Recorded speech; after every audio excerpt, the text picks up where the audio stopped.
Welcome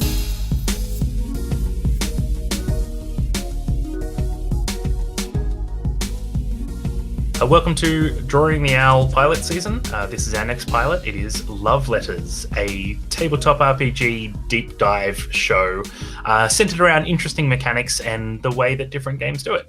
My name is Sydney Icarus. I am a struggling tabletop game designer, and I do content about the struggles that I have in designing tabletop games. I'm joined today by a very good friend, my co-creator and conspirator. It is Barry. Hi, everybody. I'm Barry. I use he, him pronouns. I am. My struggle is a little bit different because I just struggle to land on what. I designed a game last year, and I'm struggling to figure out what next thing I want to actually do in the design space, and I am distracting myself from that. I think you're one of the most prolific players. You definitely are in the duet space. I think you've played more two-player, one-on-one RPGs than anyone else I know.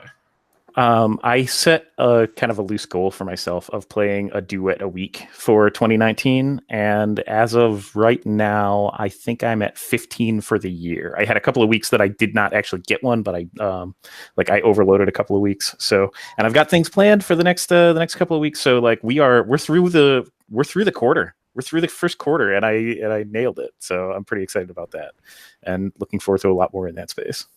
That is so awesome. I'm so glad you're finding so much success there. I guess I want to talk about what we're here for. So Love Letters as a project is, as I said, it's part of our pilot season. I don't know if it's what I want to do, but it's something that I haven't seen out there at the moment, and I really want to. We have a lot of design shows like Plus One Forward on the Gauntlet Network, the Hard Move, which is on One Shot, I believe. And those games, so Plus One Forward looks at an entire game. Hard Move drills down to a single move.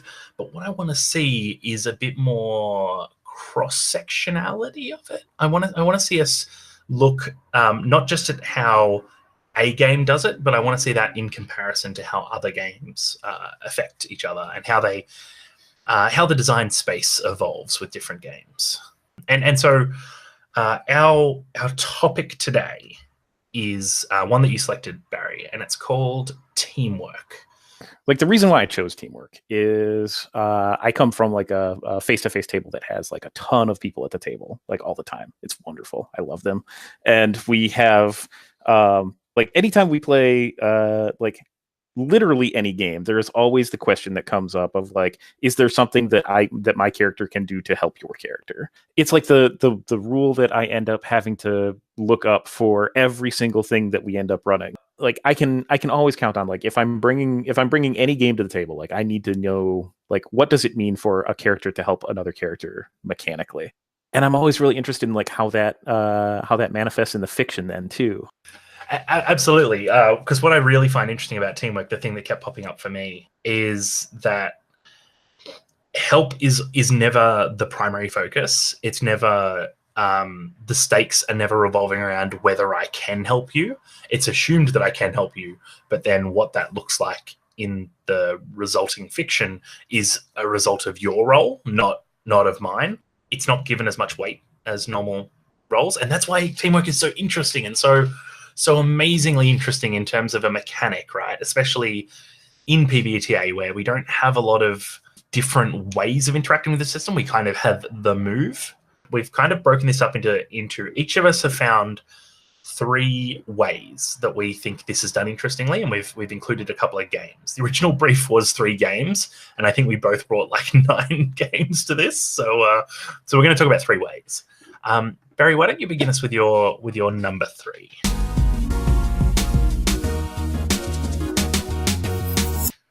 Okay, well, my number 3. So I've done a very poor job of rule following here, because I'm picking a game that I have not played because I really really like the one circumstance in the rules that I was able to find where help is even possible.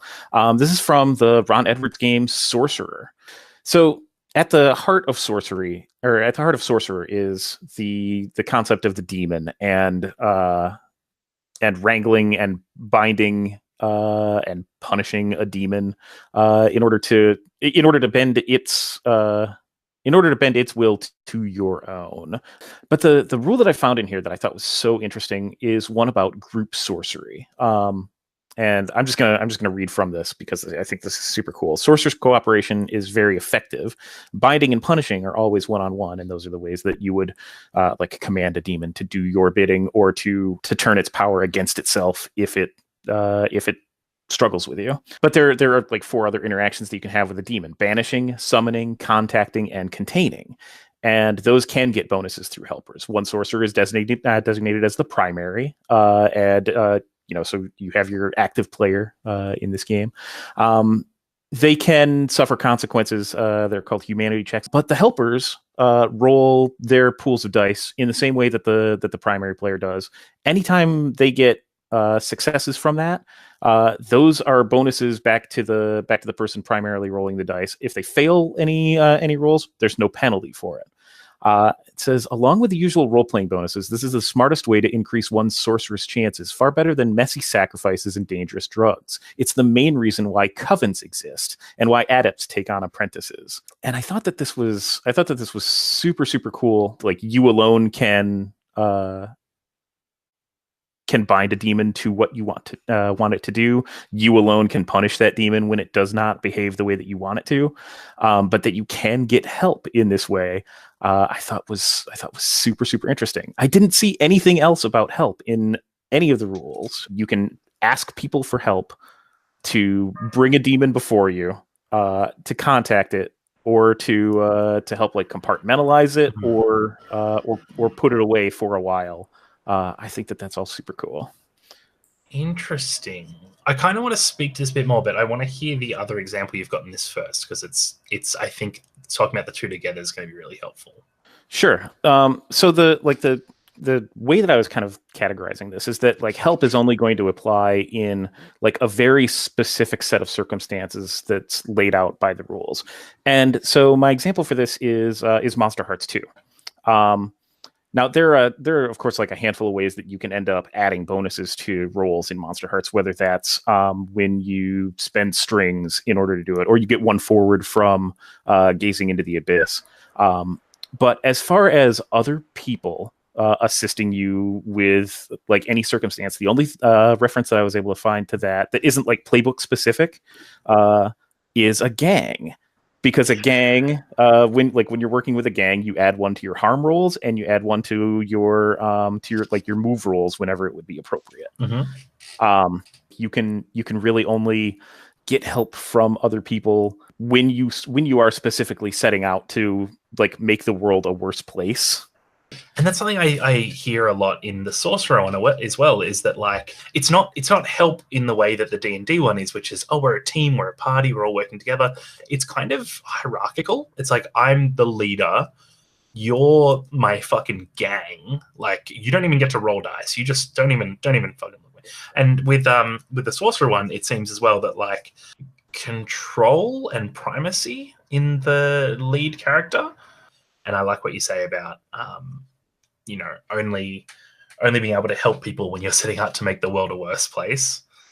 Like, you can only help to bring demons into the world, and you can only help to deal harm, or you can't help people to resolve their problems, only to create them.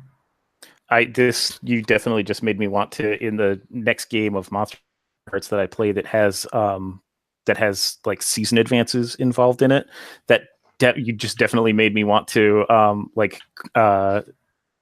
take the queen or something, and then get my gang, and then make someone feel beautiful advanced move. So that way with my gang, I can like roll up on someone and queer eye them. Shit, yeah, you can. Oh, that'd be so good. It's like me and my 3 best friends making someone feel beautiful. Oh God. Oh, I didn't know how much I wanted to do that, but I have a Monster Hearts game coming up that is going to involve a season advance, because it's like a high school reunion kind of thing. So that's such a good idea. I need to make a note to myself about that right now. Please do. Like I really like how focused the idea of like the scope of help is. I think there's a lot of power in in terms of the game communicating what it's about. in Monster Hearts, of course, like you have the isolation of like being like weird, awkward teens and not being able to aid another in that way. Of course, if you want to modify dice rolls and whatnot, that's what the string economy is for, or that you may have something that's playbook specific for. But there's no aid or interfere, and I think that Monster Hearts is like a stronger game because of it. I talk a lot about intentionality in design, and I think that's coming from that same place.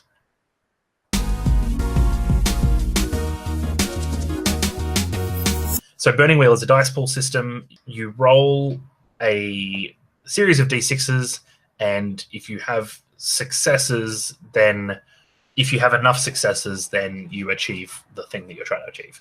And it's kind of a game that's built around that, negotiating the stakes before the roll, etc. The way that help comes into it is, Barry, if you're conducting a test, I say to you, hey, I will help you using this stat, and I give you that die. You roll that in with yours, and then at the end of it, we resolve it. Which seems like, so one of the things I wanted to talk about here was about limiting factors, about times when people wouldn't want to help and times when people don't want the help. And the reason for that is that if you create a system where, if we create a system where where help is the best thing to do, always, then players are always going to do that. And that is not interesting, either in terms of a gameplay decision to make or a narrative decision to make. As far as I'm concerned, I'll put my opinion forth there, which is that if there is only one decision that is the right thing to do, it's not interesting. So the way that a couple of them different ones work is, in Burning Wheel, your advancements need to, there is a certain ratio between the level of success that you acquire, the number of successes on dice that you acquire, and how many dice you roll. And you advance stats get bigger. You level up by rolling a certain number of routine, difficult, and challenging tests, or challenging, difficult tests. And what that means is that you're helping dice count against that for me. So if I really, really need a difficult test to level up my ritual skill, and you say, oh, I can read this book, I'm going to contribute my read skill to you, I can say to you, look, mate, no. And then Blades in the Dark does that by having a stress economy attached to it, which is that when you want to help someone, it costs you 1 or 2 stress. I think it's one stress now. I think it was 2 in early documents. And that is both of their economies, both of their secondary economies, facilitating something in their help economy. What I really like about the help in both Burning Wheel and Blades in the Dark, in both of these cases, is that like you're fictionally positioning yourself like within whatever the action is that's going on. And I think that like all of the different things that make both Blades in the Dark and Burning Wheel like beautiful pieces of clockwork game design like are brought to bear in the way that help works. My favorite go-to example for Burning Wheel and help is I played a one-shot a couple of years ago where I had a character who had like field dressing as a skill, and I needed to do. There was a circumstance that came up that demanded that the character try to save the life of some injured person, and so that meant that like I was not actually field dressing. I was doing like full on surgery. Mm-hmm. And the way that obstacles and like target numbers or whatever in Burning Wheel works meant that there was like multiplication in play. I think we ended up getting to like an obstacle 32 at some point. Oh my God. It was absurd, but no one was interested in helping me with it, specifically because like it was clear that there was not going to be any success found in it, and which I think is like such a great illustration of like why I would accept help and why it might not be offered.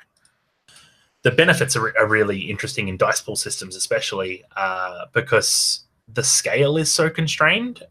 Which is that in Burning Wheel, you give them +1d, and that's it. Or you can give them a second one if you've got like a really high stat. In Blades, you can only ever be helped by one person at a time, and you've also got the stress economy, which means that you can't help in every role. You can't have someone doing surgery who's never done surgery before with an OB32 test who just gets enough help that they get over the edge. There's something about Blades in the Dark that I did want to ask about, and like how you see it like functioning in all this, because like help or like assisting someone is one thing. One of the things that I struggled with when we were talking about this was like the distinction between help and teamwork. Yes, and I'm so glad we're talking about this. And leading a group action is one of the other functions in Blades in the Dark that you can do, where one person like takes on the role of leadership, where everyone contributes to the dice pool, where everyone's trying to roll whatever the highest result is, but anyone who fails costs the leader stress. And so like I'm curious like mechanically, like how mechanically and fictionally, like what the difference is about those two approaches, like say to you about teamwork in Duskfall or on like whatever spaceship you're in Scum and Villainy, or any of those things. Shit, that's such a good question. That is such a good question, because what you were saying before about having like an active player and then having the supporting player buy into the consequences, it's the other way around, right? Like the supporting players, it's the active player that has to buy into those consequences. I think that also says something else, which Blades in the Dark definitely does, about the stresses that teamwork puts on a leader when people fail, because you're like dragging them through with you, and it is a really excellent scalable way of helping. It's not a way that you can like get away with not investing in certain things, but one of the things that I really like about it is that you end up with whatever the best result of it is. And so like even if you've got people who were rolling 2 dice take the worst result, like you still got a chance of that person rolling a 4 and a 6, and getting even if everyone else totally screws things up. Yeah, but it allows you to centralize that thing, right? So if you've got the person who's the new recruit to the gang, doesn't have a lot of dots, everyone else has kind of got 3 trauma and a ton of level ups, and they're all a ton of advancements, they're all in the right place. They can carry that person through that group action by distributing stress away from them and into the other members of the group. While we're talking about like the different costs that can come with help, you had a really cool phrase, which is disastrous cost. Do you want to talk to me about that?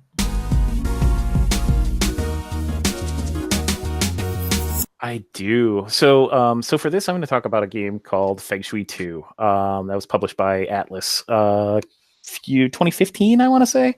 I don't know when 2 was published. No. Yeah, let's say 2015. Robin Law's action movie role-playing game. It is a 2d6 game, but it's a funky 2d6 game because you have like a good die and a bad die, and like you'll start with some stat in whatever thing that you're going to roll. So say I've got like a 10 in in Kung Fu. And I've got a target number of like 13 that I want to hit. I need to roll my good die. I need to roll my bad die. I subtract the bad die from the good die, and then I add that to whatever my stat is to try and hit a target number. All totally cool. Dice explode in Feng Shui. So if I roll a 6, then I just like keep adding to it and keep on going, both on the good die and the bad die. And like it's a whole system. It's a great big book with like lots and lots of. I think that it learned a lot from like feats from 3rd edition Dungeons and Dragons, which I'm not going to make a value judgment on right now. But the at the core of the action cinema part of the game is something that's called the shot counter, and it's like what you would use for initiative in any other system.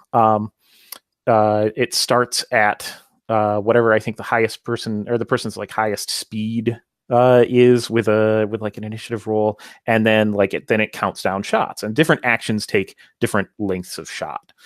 So most actions are going to take 3 shots. There are lots of ways of reducing that to fewer than that. And so one of the actions that is available to you in Feng Shui is called a boost, and this is a 3-shot action that you can use to give another hero an attack boost. That gives them +1 on their next die roll. Great. You can also give them a defense boost, which gives them a +3 to their defense the next time that they're attacked, and for all the things that happen in that shot. But one of the things that I really love about this is that you can interrupt turns and sacrifice yourself in order to give someone else a boost, and it costs a flat 25 wound points, whatever. That's I think most characters have 35. So, if you've been in the fight for a little bit, then there's a good chance of you putting yourself out of the fight as a function of this. And so you can do that. You can do that immediately, but you need to put yourself into harm's way. And you have to describe whatever self-sacrificing thing it is that you do to do that. And so you get to modify the dice math in exactly the same way as a normal boost does, but you are probably going to be taking yourself out of the fight in a lot of circumstances. The initiative count cost one, I kind of I give that a bit of a fart noise, because that's kind of the 5th edition thing, right? Of is it mathematically better for me to have an attack, or is it mathematically better for me to give you? It's so tangible, it's so comparable. But that wound points for the immediate interrupt, that's my shit. That sounds amazing. I love that it's a player choice. I love that you're oh no, I'm gonna throw myself in. I love that it's not necessarily taking you out of the fight, but I love that it means that it puts you right on that edge. That's really cool. That's a really interesting way of doing it. I love that it leans into that, and I love that it gives you the possibility of that really heroic death, or will our hero survive? Which is perfectly on tone. The other game that I chose is kind of an example of this, though. You could take the name of the rule from this game and apply it to Feng Shui, and I think it would be still appropriate, because the other game that I had in mind is 10 Candles. I love 10 Candles. I have not yet played 10 Candles. People don't trust me with matches, apparently. So it's a tragic horror game. All of your characters are doomed. Nothing good will come of the scenario, but maybe you might find something to be hopeful about in the scenario. The one way that you can add dice back into your pool is by finding hope. And the circumstances of the game have to be kind of just right in order for you to get there. But when you do, you get an extra die. And you'll get to use that anytime your character rolls the dice. Now, in 10 Candles, there's a rule called martyrdom. Mm-hmm. And if you sacrifice your way in part of a failed conflict in a way that you die heroically, if you've earned your hope die, then you can grant that to another survivor who's inspired by that sacrifice. And they'll carry that through the rest of the game, in addition to any hope die that they've earned for themselves, or any other hope dice that they've accrued. I'm really curious, who has min-maxed 10 Candles in a way to actually have more than one hope die in any circumstance. But this is the end point of self-sacrifice, right? It is the only way that you can ever help someone in 10 Candles, and the only way that you can do that is by inspiring them through your death. Okay, yes, and no. Both of these are super cool. fictionally, it is absolutely the only way that you can help someone. It's really cool. It's got a really good impact to it. I've never seen anyone do it, but I'm sure it'd be wonderful. I would be interested into who min-maxed it, because at the end of 10 candles, everyone dies anyway. So like you only ever survive for a little bit. There is one other way that you can help people in 10 candles, but I've never seen anyone do it. Okay. When you fail a roll, so when you don't get any successes, the GM, I guess, by default gets narrative authority. You can seize that narrative authority and control the degree to what someone else's failure looks like. But to do so, you have to extinguish a candle. Oh, that is brutal. It is fucking brutal. So okay, so I mean that is like very much the exact opposite of someone finding hope. That is the that is embracing hopelessness. Like that is literally extinguishing the light that you have. Yeah, but it's kind of like, so okay, so say we're doing, my favorite one is like the get to the fort. It's a really, really basic one. I absolutely love it. It works every time and for everyone's first time.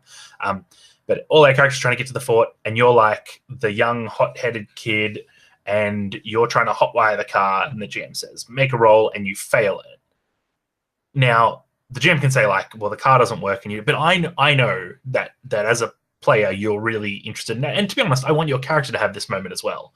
So I lean forward, and I'm like, no, and I seize it, and I extinguish a candle, and I say, by the way, we're extinguishing a candle in addition to the one that we're extinguishing for failing. So it's kind of fucked.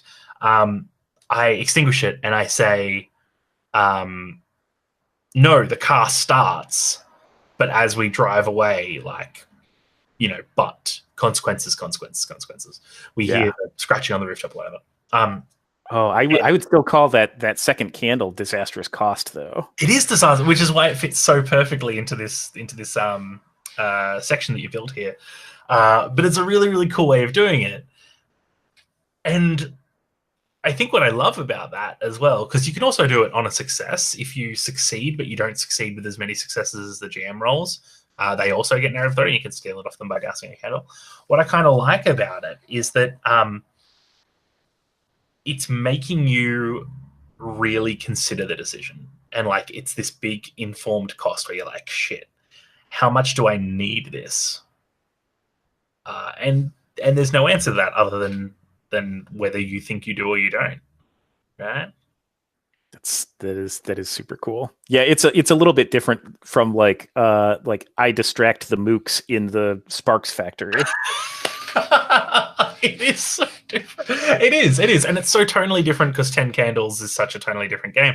What I actually find really interesting is that you've got this martyrdom rule in a very high action game and a very not grim, but certainly a very dark and very deep game. It's so interesting that they have like shared this same idea of self-sacrifice and what that looks like. Yeah, and the permanence of it in 10 Candles, I think is so perfectly appropriate just for like how hard it is to find hope in that game anyway, and how and how people would hold on to that. I think that's super cool. It's also very narrative in terms of like very appropriately narrative in terms of my character sacrifices themselves for you, and I, as a player, remove myself from play to give you a better chance of surviving. Even though we all know, we know how this ends. Yeah, fuck, I love Tank. Big Bad Con. We'll do 10 Candles. Yeah, light some candles in a hotel. That'll be great. I'm absolutely down for that, by the way. Cool. I'm going to talk about my number 2, which is totally different. But I'm going to talk about asynchronous pools. And by asynchronous, I mean chronologically asynchronous, as in like, it's not like you turn to me and say, I want to help you, and then we resolve that move. This is talking about like stuff that's built up over time and then drawn out. And the 2 examples that I kind of want to talk about, 3-ish, is we've got 2015's Night Witches by Jason Morningstar, Masks by Brendan Conway, 2016, and the in production kickstarted Bite Me by Becky Anderson, which is, I guess, 2019ish. And these are really interesting. This is a really interesting way of doing helping, and I love it so much. In Night Witches, you have what's called a mission pool. So Night Witches is a game about, God, if anyone has spent even 10 minutes around me, I've spoken about Night Witches. Night Witches is a game about World War II female pilots in the 588th Night Bomber Regiment, Night Bomber Regiment. And you have two phases. You have a day phase where you scrounge and you smooch people and you write letters home and you attend to meetings with your commanding officer, and you have a night phase where you go out and bomb the shit out of fascists. And in Masks, which is a game about superheroes, it's kind of phasic in that you have being teenagers, being superhero teenagers in the world, and then you have fighting bad guys. And in both of these, the actions that you take in the non-combat phase, in the day phase for Night Witches, in the being teenagers phase for Masks, build up resources that you then spend during the tense high stakes phase to give yourself bonuses. The really interesting thing for this is that it creates a really cool intermove economy. In Night Witches, in order to get mission pool, you need to do things like reach out to people. You need to make emotional connections and build morale within the team, or you need to go and scrounge for resources. This is I'm super interested in this asynchronous pool stuff because I don't know, like, I have not played Night Witches, I have not played Masks, and I have not played Bite Me. And my one example of what's in the space, I'm curious to see like how that interacts with the examples that you had. You can't survive without a large mission pool. People will die in Night Witches without a large mission pool, and I think people will get messed up in Masks without a large team pool. But in order to build it, you have to do these other things. So in all of the games we've been talking about, it's been like, to help, you just do the thing. So when the character is doing surgery in Burning Wheel, you just help them do the surgery. You're like, I read from the book, or I have some apothecary knowledge or whatever, and so have this die. But the thing about Night Witches and Masks and Bite Me is that because they're asynchronous, it can't be, you want to bomb better, so I just help you when you bomb. It's, we need to plan this days in advance, which means that it's the help system also feeds into the basic economy of the game. And that's really cool, because if you're always going to have people want to know how to help, and you want some version of help in there, you also want it to interact with the rest of your economy as well. The other thing it does too is that it's always a choice. It's not like, so in the moves of Night Witches, you can choose to add one to the mission pool, and in Masks, you can choose whether to like give the leader influence over you and stuff like that. And to have that be a choice makes it an interesting design decision. It makes an interesting design decision to engage with as a player, because you can always decide. You can be like, you know what? Instead of opening up to you and instead of going scrounging for stuff, I've got too much harm. I'm just going to sleep today off. And if we get up there in the air and everything's fucked and y'all can't roll 10 pluses, that's on you. Like, I'm not a part of that. What I really like about the asynchronous pool, and like especially as it manifests in Masks, which, like I said, all three of these are games that I have not played. But what I really like about it for Masks is, like, when I think about like superhero teams, and like especially like young superhero teams, that cohesion is something that is not something that can necessarily be assumed. So tenuous. Like, I'm thinking of there was a run of a book called X-Force in the late 90s, early 2000s, written by Peter Milligan and drawn by Mike Allred. It would later be retitled X-Statix, and it was like the reality show overlay on this team of mutants.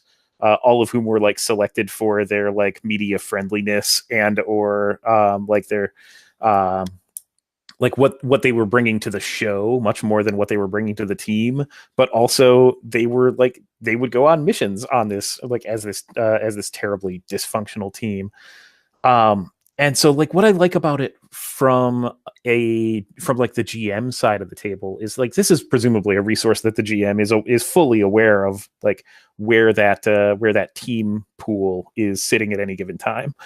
And I can definitely see like how that game can reinforce the importance of team by the GM taking advantage of the players, like when they are at a low point, like, and illustrating like why it is that needs to be built up, like, because I can't imagine like that the game is always going to run in a smooth and like easy fashion where like, oh, we have done the things that the game wants us to do, and so we have built up team.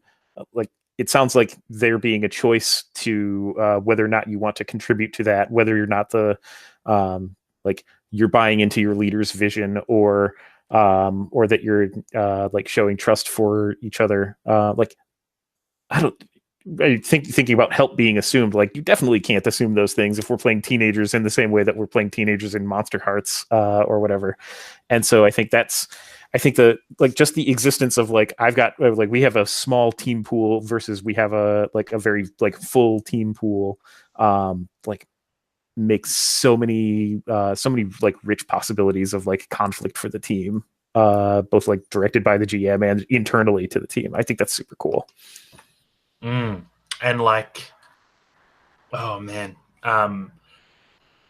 so what you're talking about with the GM being aware of it, it also creates a really interesting tension point, right? Where in Masks, you get team every time you go into a fight, so long as you've like resolved these problems, so long as, you know, people aren't suffering from conditions, and so long as everyone's got influence on each other and stuff like that.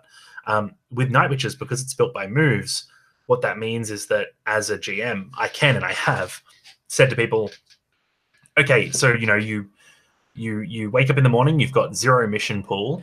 We're going to begin this day. They get 1 move into the day, and they haven't had a chance to put anything into mission pool yet. Maybe they even say, you know, we'll hold off for now. And I say, cool. There are fighters overhead. You know, get your planes in the air. You have to do this now. And all of that like is contributing to the themes of what that game is trying to do, right? Absolutely. Awesome. The only issue I have with it is fictional relevance. Is that in Night Witches especially, these pools represent something. With asynchronous pools, we have the move, which creates fictional input, mechanical output, fictional output, and then we stop for a while, and we go off and we do something else, and then we go back to this pool, and we say, let's stick with this bombs example. I go looking for bombs. I roll scrounge. I get a 7 to 9, which means I can choose 1. I choose add 1 to the mission pool. I get the bombs.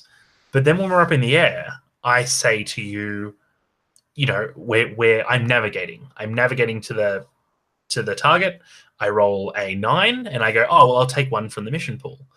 The fact that 1 in the mission pool was built by me looking for bombs has no influence on what we're allowed to spend it on. And it means that there's this weird fictional disconnect where it's like, we have great bombs, and therefore we're really good navigators. And it's because of that abstraction. I think that you may just be like underselling the power of bomb, but that's, you know, that's between you and the explosive. Look, bomb is great, but it's meant to be like morale, right? Like which is really nice, because morale is a very true part of that experience, but it's not. It doesn't click enough for me. In Masks, it is very strictly about morale, where it's, well, not even morale, it's about cohesion, right? And it's about the team working together.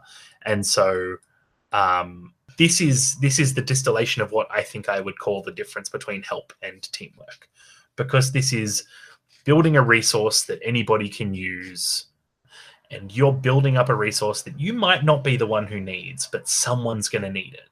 I think that's something that we can take away as like a learning point for design here, is that teamwork or help actions need to have a really clear causal link. There needs to be like a really for something to feel like teamwork at the table, there needs to be a really clear link between player A does X and so player B gets Y. Totally. Yeah. And I don't know if that needs to exist narratively or mechanically or both? Question mark? Great. Appreciate the shrug. It's what I got. Yeah. No. I did not put helping rules. No, I did put helping rules into the one role-playing game that I designed. You did, and it's phenomenal.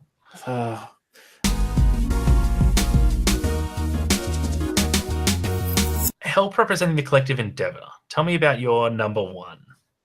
So I took this from a game that I saw on your list in your notes, but in a very different direction than you did. And so this is the put someone over announcer move from Worldwide Wrestling. This is the one powered by the Apocalypse game that I have on my list. On my list.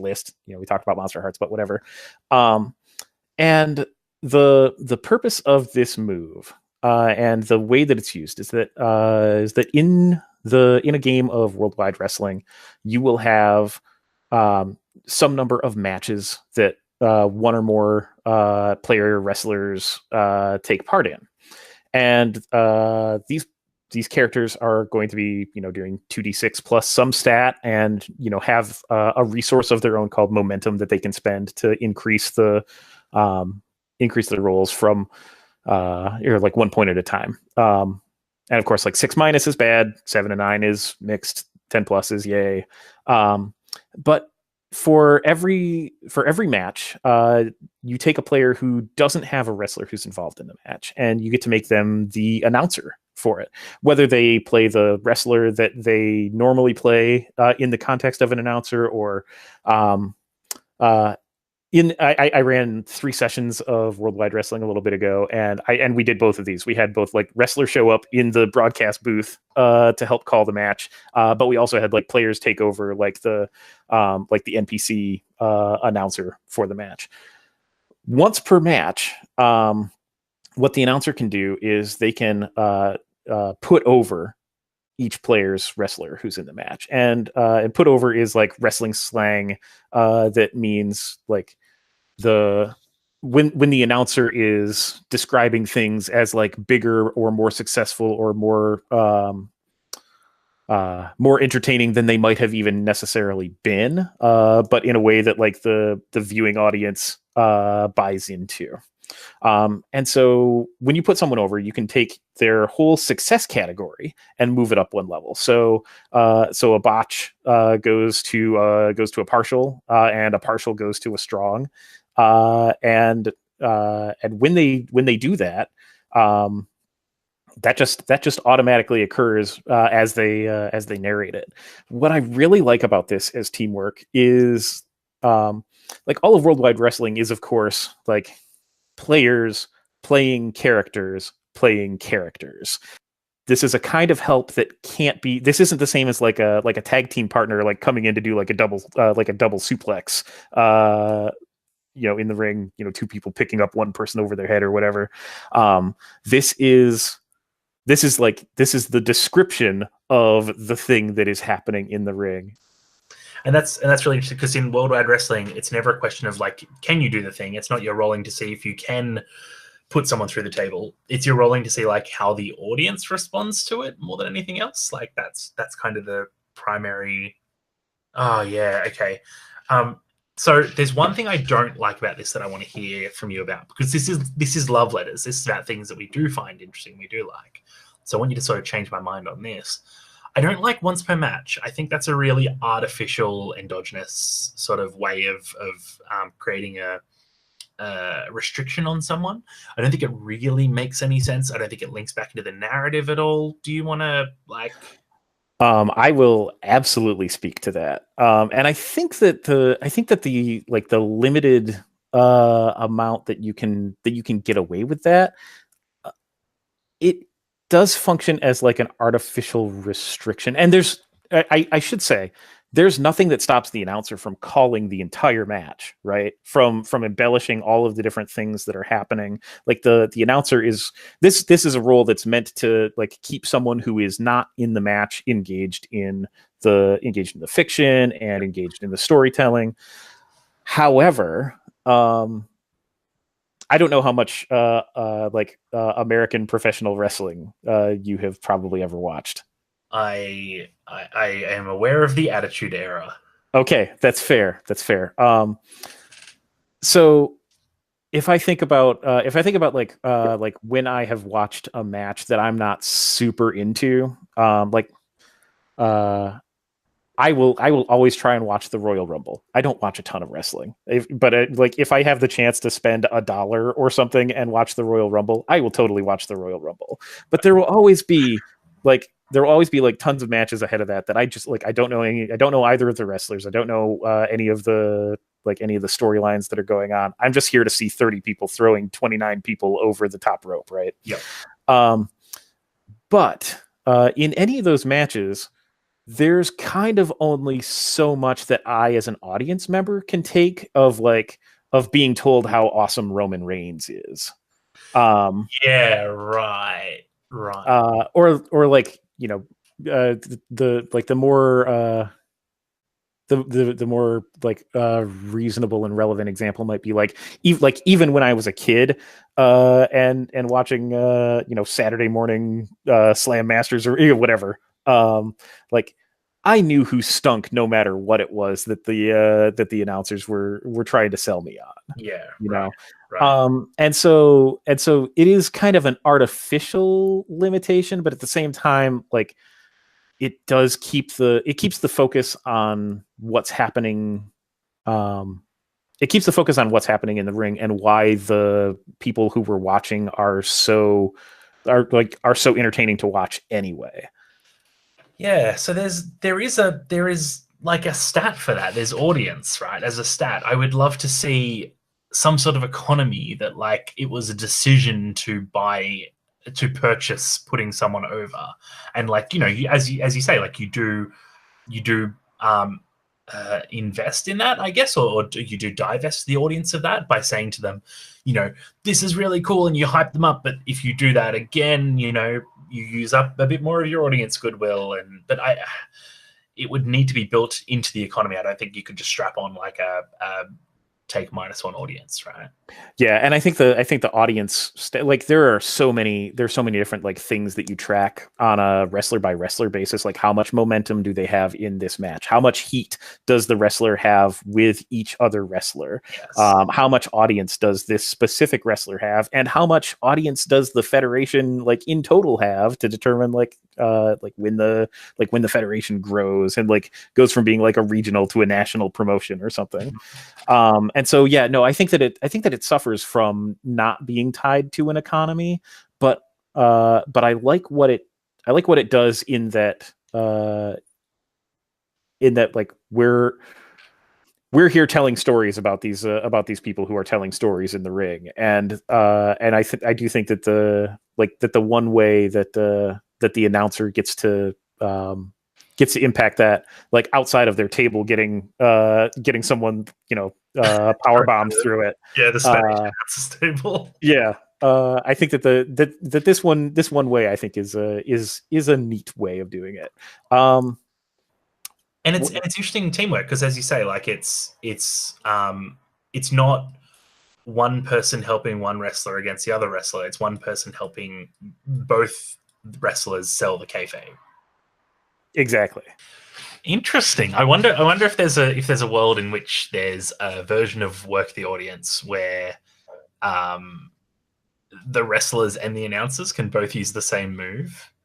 That would be super interesting. Yeah, I wonder if that's Work the Audience is the move about like when you're walking around the ring and you're doing this one and you try to get the audience up on their feet before you powerbomb the guy through the table, and that's super interesting. I did have one other example in this category, but it is like this is me being cute.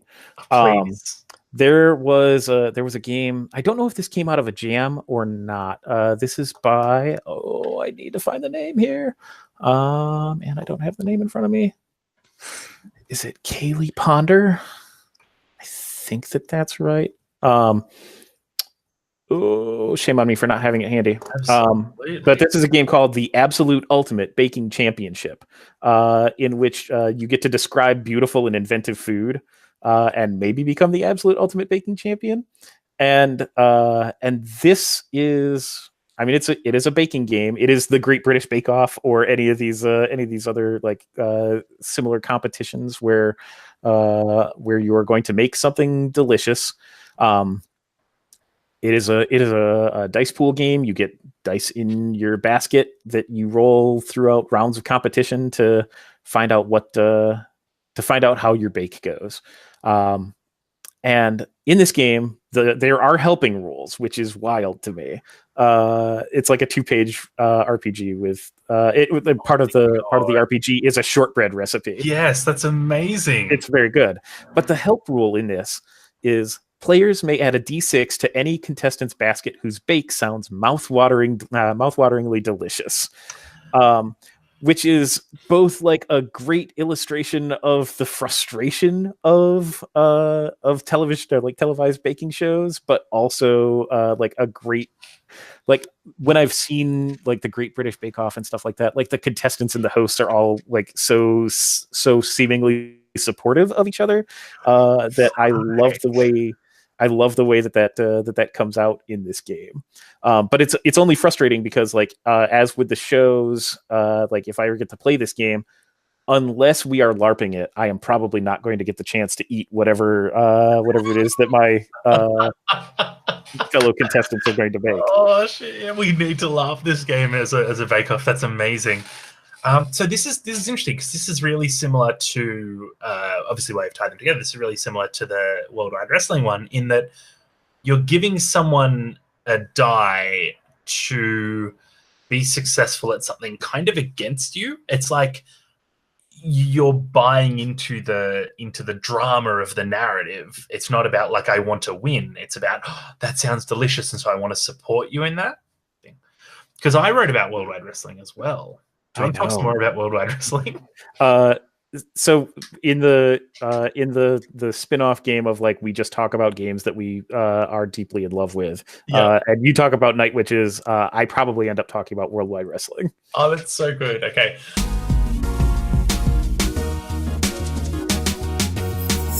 There is this moment that I think is perfect but so rare in role-playing games. And it's the moment where the player and the character want to do exactly the same thing. And in this case, it's a move called Run In. When a character is about to be pinned or about to lose the match, another wrestler runs in, their intro music plays, and they like run into the ring and they slide under the bottom rope and then they just like sucker punch the guy and then run away before the ref catches them, whatever, right? And it's perfect. It's full of drama. It is, and it's amazing because the player who is playing a character says, oh, I don't want this match to end this way. I want to instigate a bit of drama. And the character who is playing the character is thinking exactly the same thing, which is like, oh, this match doesn't end this way. Even though the creatives booked it like this, the match doesn't end this way. Instead, I'm going to make something else happen because like the rules text says, this is the I'm bored move. It's the I've been sitting around, I haven't had enough time, I run in. And I love that it's its own separate move. I love that it's like not a part of the when you run in, roll to interfere with someone else's pinning move, someone else's finishing move. It's like it's its own thing, and it has stakes. And as the character who is doing the helping, you wholly take the stakes on your back, and you're like, no, this is, if I fail this, I'm gonna take all. Like the person that I'm trying to help doesn't take any of the blame for it. And it's beautiful because it creates drama with everybody in the ring, and it generates heat by default. It creates it's just so much fun, and it's a perfect teamwork move to like both.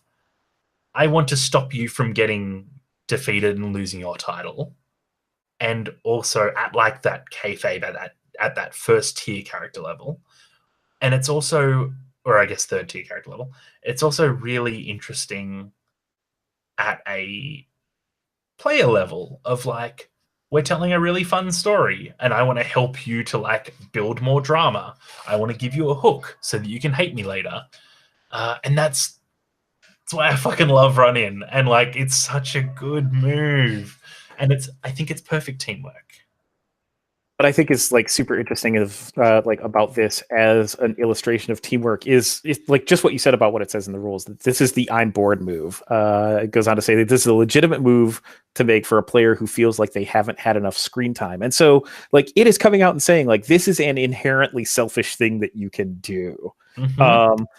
But even in like selfishness, it gives you ways of building on like building on the promotion, building on the stories that are already in existence. Like it interacts with like two of the economies, one being like you said heat, which is just like how much your two wrestlers like have going on in the ring and how the audience responds to that specific storyline, but also momentum, which is going to change the way that like things work out for you in that specific show. Like you might run into a match before a match that you're booked for, and that's going to give you momentum for your match later on because the audience is already primed for you to come in to come and do this. But also like you could end up getting like totally changing the results of the match to something that is like not what the GM, not what the creative had in mind. Like the amount of like both selfishness and for lack of a better term, like community support that this game or that this move creates. It's like that's such a really interesting contrast. Yeah, and I love that. I love that selfishness in there, right? I love the idea that the person who's helping has some stakes. Otherwise, it turns into that fifth edition thing of like, yeah, all right, you have advantage, like I'm helping you, because it's not interesting because there's no stakes, so there's no selfishness, there's nothing to gain, there's nothing to spend, and that's something that comes up in Night Witches again when you're like, okay, we've just scrounged, and I can pick two of the three, and one of them is like I don't get in trouble, one of them is we get mission pull, and the other one is it's exactly what I'm looking for. You're like, okay, well, it's exactly what I'm looking for. Now, do I help the team or do I help myself? And that's such a really cool, interesting question in collaborative stories. And so the best part of running, the part that I love, and I will have it up in some way, is that even on a 10 plus, you pick one from the 7 to 9 list, and the difference is on a 7 to 9, your target picks it. But the choices are like, you disqualify the person that you're trying to help.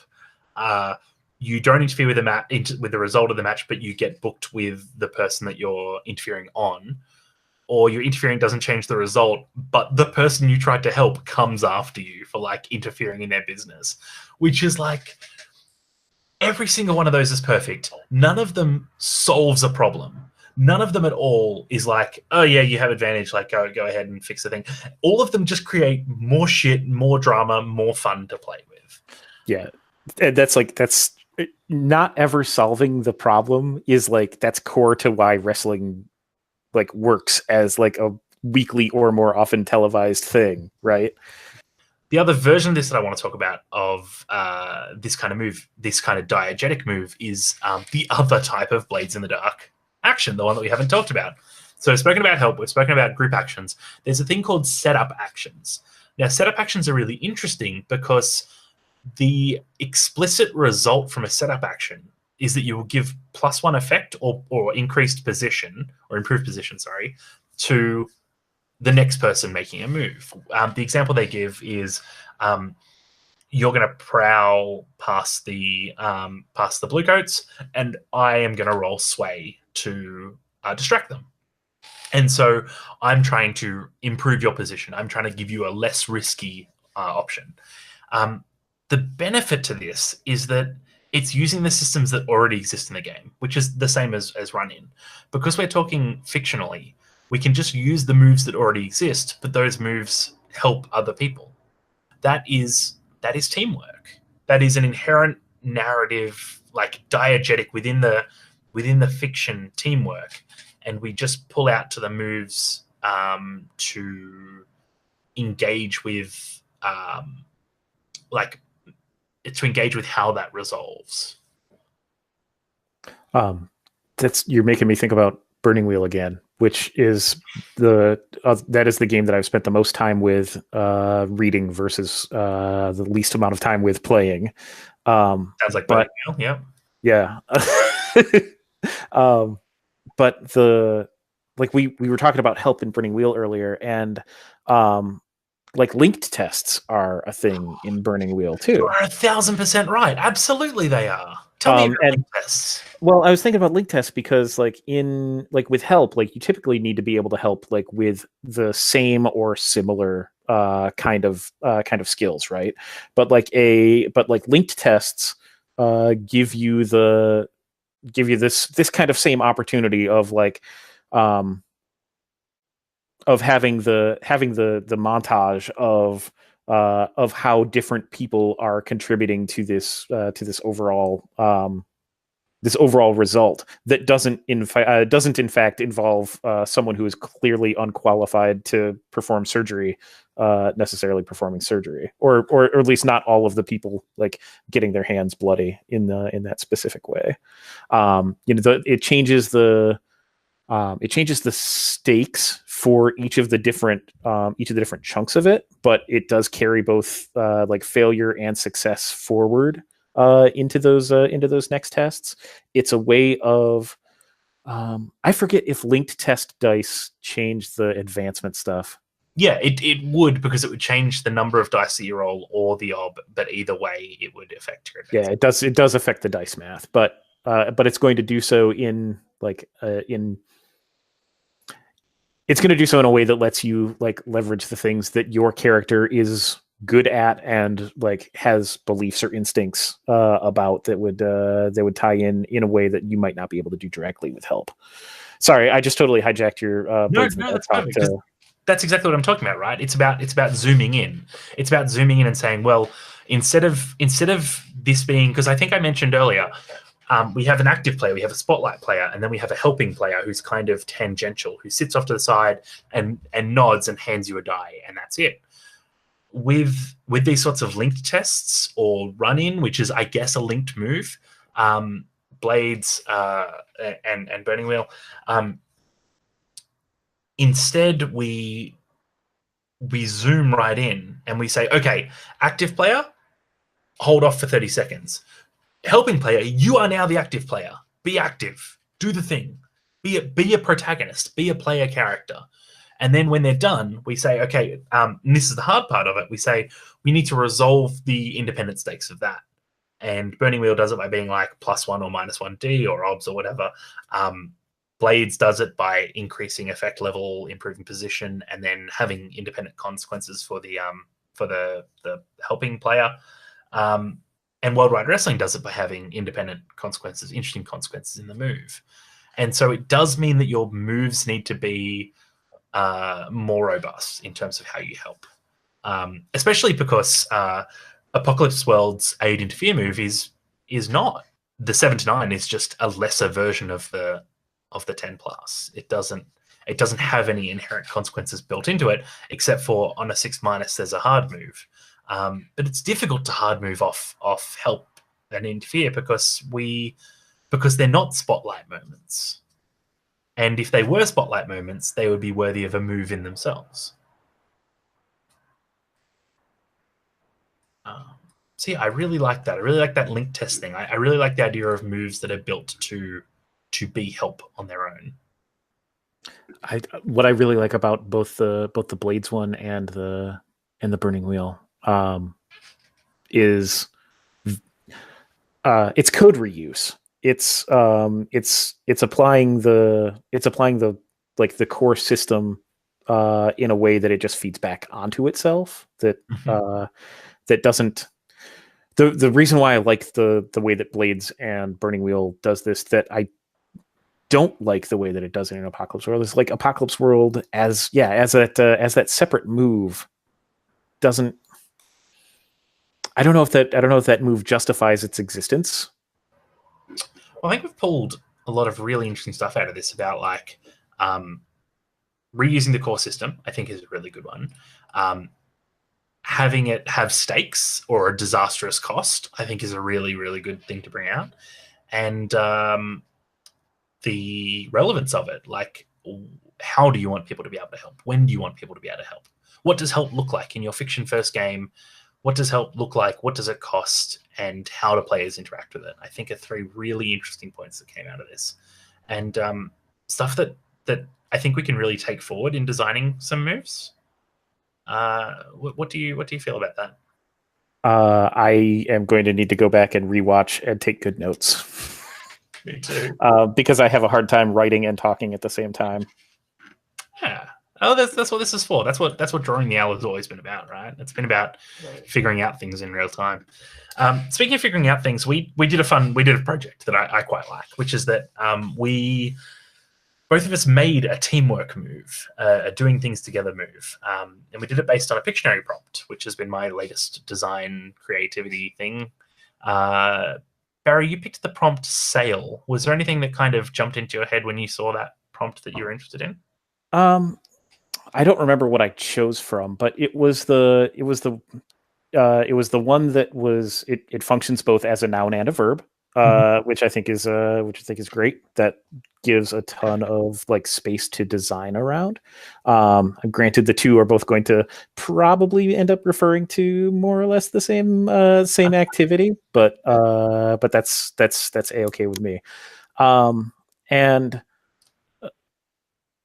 I will confess, like the move that I wrote is like very much like first draft. It's for a game that does not exist. I was thinking about the experiences that I had like at summer camp when I was young.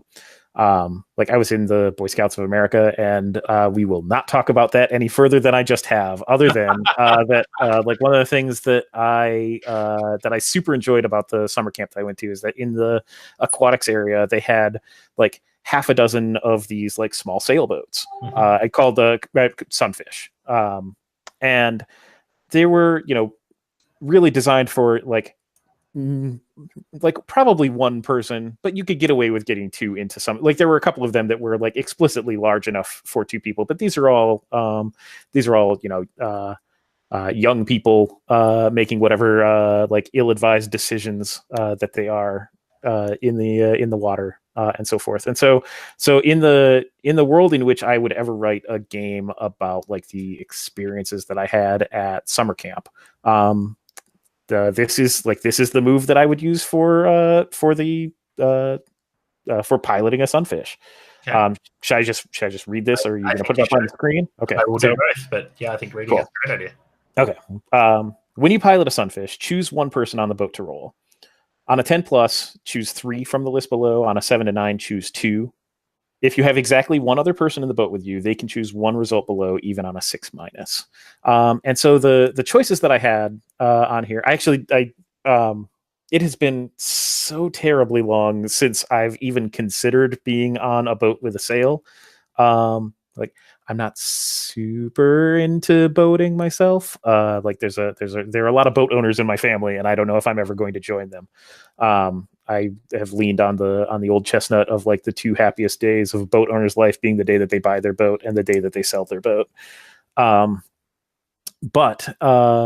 like small sailboats have always been like super interesting to me because of like the experiences that I had out on the lake at summer camp. And so the choices that I put below, I was like, well, there are a handful of jobs that absolutely need to happen on a boat in order for any outing to be successful. And so like one of those is you need to keep everyone who's in the boat in the boat. One of those is you want to keep the water on the outside of the boat. One of those is that you don't want to run into anything. And ideally, if you can do all of those things, then it would be cool to like look good while you're doing it. Because like I can think of times that I was out on the water that I had failed at any one of these. And so like when I was designing this, the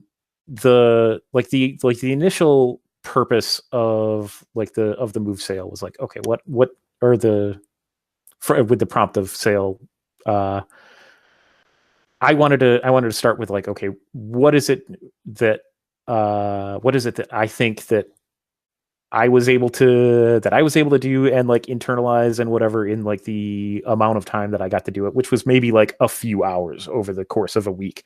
Still, like, it's not impossible to learn a lot of these things. I didn't put like any fake modifiers onto this for the hypothetical game. It's just like a straight die roll, right? Because it is young people using skills that they may or may not have. But I want to play this game so much. But the way that I reflected teamwork in it is that by having that second person, like even when you screw everything up, there's they have some authority over like which one of these things do we get right, and having the opportunity to at least fail, like failing completely spectacularly, so that like choosing look good doing it on a 6- is like that's my favorite result. Yeah. But I think that like not being able to achieve all of them on your own models like some of that like youthful inexperience, where having a second person there, even if they're similarly inexperienced, can like you can actually like make some things happen. This is actually interesting enough to me that I would like to see it almost as a core mechanic, as like even on a 10+, you can't have everything, but you can if you work together. Like I would love to see a game built around that. The design space that I was thinking about with this was specifically about the like someone else gets to choose one on a 6-, because like the hard move is always going to be coming like in response to a 6- in a PBTA game, right? But like so much of what we've seen with help that we've been talking about today is about like, oh, well, you're going to be wrapped up in the consequences for this. You're going to like whatever the result of this is, you're going to be bound to it too. And I like rewarding teamwork in this way, in saying that like, okay, well, you are the other party in this. You do still have some say about how this is narratively going to go, and giving that person who put themselves out there as a helper, like some like fictional agency, I think is interesting. Yeah. Like like the 6- like agency in the 6- space is something that I just personally I don't think I've seen a ton of. You and I are going to play some Murderous Ghosts and talk about agency in the 6- space. Oh, that is high on my list of things to play. I haven't even read it yet. But I'm super excited. I almost want to tell you not to. Like, it's that good. All right. We will. Yeah, we'll do that. Do that soon. I promise. Awesome. Yeah, I really like it. I think it's a really, really strong move. I think it leans into a lot of really interesting stuff around teamwork and helping each other, and just the security that comes from knowing that someone else, like another player, has your back, which is something that I think comes out a lot in worldwide wrestling and stuff like that, and Monster Hearts too, to be honest. Having someone's back seems like particularly relevant to the move that you have written. Thank you. Yes, having someone's back. So I want to lead in. I heard Sail and I immediately thought Sky Pirates, and it might be because I'm reading a lot of Lady Blackbird lately, but I am on a Sky Pirates kick. It's something that interests me about games about hierarchies, or games about groups. Not groups like loose form groups like parties, but groups like Night Witches being a military group, or in this case a Sky Pirate group, is this idea of like perceived hierarchy inside the group. And so what I did is I invented this mechanic called Regard. Regard is just a numbered hierarchy. So, your fourth most regarded person in the crew is Regard 4. Your most regarded person in the crew, whether that be the captain or the cabin boy, is 1. I definitely didn't steal this mechanic from Story Brewers The Establishment, which I played and thoroughly enjoyed. But I can't talk too much about that because it's like a playtest thing at the moment. But and then the idea is that would be, when you want to tell someone to do something, you would like leverage your regard over them. So the way it works is when you have someone's back, ask them how much they need your help. They add a +2 to their roll for every regard they choose to drop. If the roll you help on results in a 10+, you also rise 1 regard yourself. So what was really interesting to me here is this isn't a move. As much as I've spoken about how much I love Worldwide Wrestling and Blades and Burning Wheel for doing a move, this isn't a move particularly, but it is like there's no dice rolled in it, but it has a really interesting choice to me, which is that this is about a world, or at least about a hierarchy, where to stand up with someone is seen as virtuous, but to need someone's help is seen as weakness. And so when you say to someone, you're like, "Hey, man, I'm happy to help you. Like, I'll help you. How much do you need my help?" And that answer might be, you want to roll a +4, which means that you drop 2 regard. That's fine. That's a choice you make. You will lean on me. I will have your back, but everyone is going to think that you are super weak because you needed my help. And then if the roll that you help on is a 10+, everyone looks to me as like the hero. I helped. I got us there. So I rise 1 regard myself. And the idea being that like only one person can ever be 1. So if you rise to 1, whoever's at 1 goes down to 2. That sort of thing. So like the benefit is to the helper. The stakes are all to the helper. To the helpee, to the person being helped. The benefit is to the helper, where it's like, I can rise and you can succeed at your thing, but it will cost you. And I kind of dig what that says about a crew's relationships and the ways that a crew interact. I'm thinking about the way that I would min-max this move, because of course I am. And if I want to undermine that and play your game in bad faith, which would be consistent with characterizations of myself in the past and present, probably the future. Crew members who go out of their way to support each other and intentionally be supported by other people are upending that hierarchy continuously, which says something else, which is like, that's really cool to me. And so like the resolution, like the frame of resolution that the hierarchy shifts over, like if people are on the crew are constantly helping each other, like everyone is seen as weak, but but people are also potentially seen as like more successful as a result of that.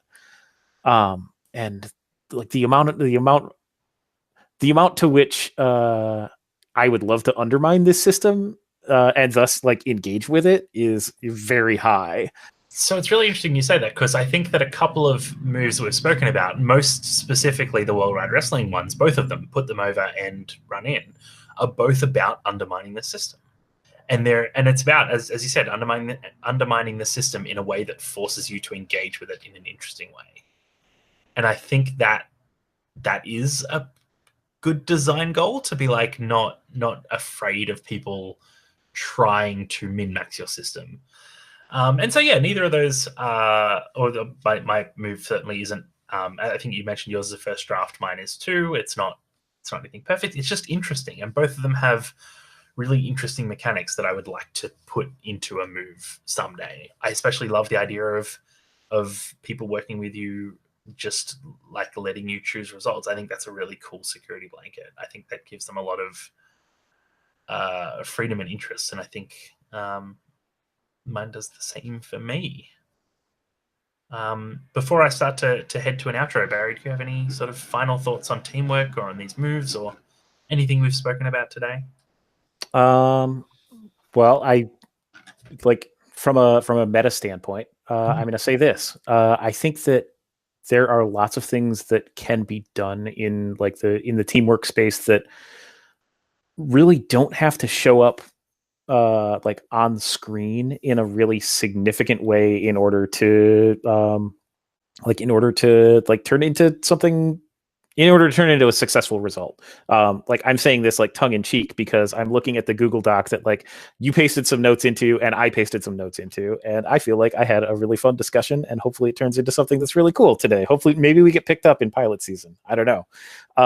But like in terms of like the overall input into what we had that is resulting in the or where the result is this video, like it didn't take a ton off screen in order to bring us here. And so I think like that is also like a space that I'm interested in. Like what is the way that teamwork shows up in these like small ways. I will continue to think on that in an interesting way.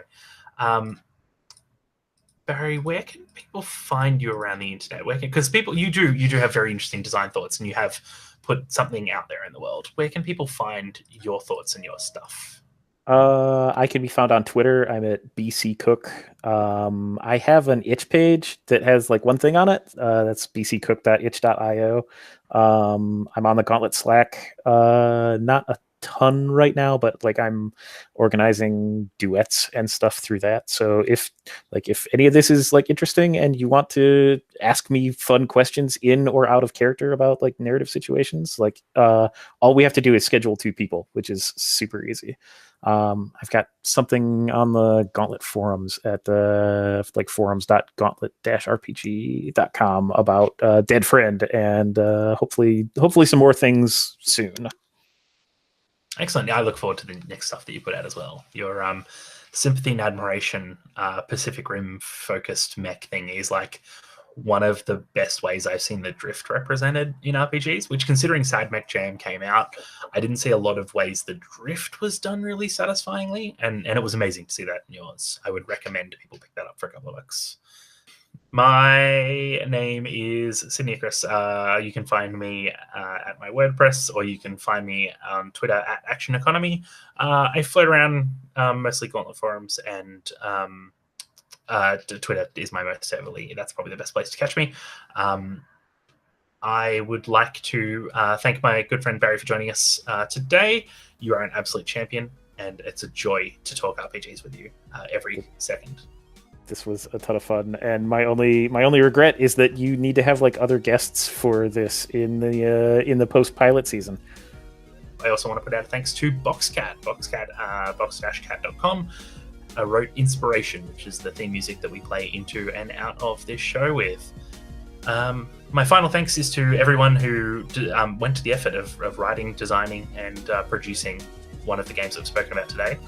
This was our love letter to you, and we hope that that all of you found something very valuable in it. I certainly know that I did. Hugs and kisses, your MCs.